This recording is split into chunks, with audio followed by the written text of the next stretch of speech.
জয় গুরু, সুপ্রভাত, হরি ওম।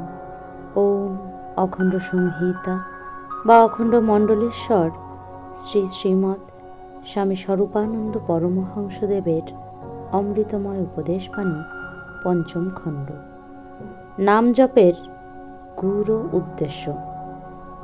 চঞ্চল মন সহস্র জায়গায় ঘুরে বেড়াচ্ছে, বেড়াক, তার জন্য চিন্তিত হও না।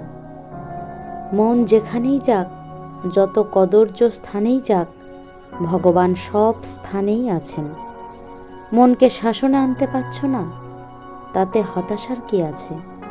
মন যেখানেই থাক, সেইখানেই ভগবানকে খুঁজে বের করো এবং সেখানেই ভগবানের সঙ্গ করো। মন শুঁড়ির ঘরে গিয়েছে, ফিরাতে পারছ না, ওই শুঁড়ির ঘরেই একবার ভগবানকে দেখতে চেষ্টা করো। ওই মদের বোতলেই একবার ভগবানকে দেখতে চেষ্টা করো। তোমার প্রমত্ত আচরণের ভিতরেই একবার ভগবানের উপস্থিতি লক্ষ্য করো। এইভাবে সর্ববস্তুতে, সর্ব অবস্থার অভ্যন্তরে যাতে ভগবানকে উপলব্ধি করা সম্ভব হয়, তারই জন্য নাম জপের প্রবর্তন হয়েছে। অবিরাম তাঁর নাম করো আর নির্ভয় তার চিন্তা করো।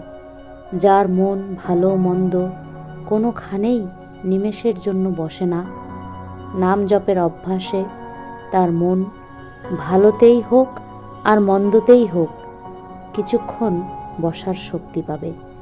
তারপরে মন যেখানেই বসুক, নাম জপের বলে ঈশ্বর স্মরণকে জাগিয়ে ক্রমে সচ্চিদানন্দ রসে ডোবানো সম্ভব হবে।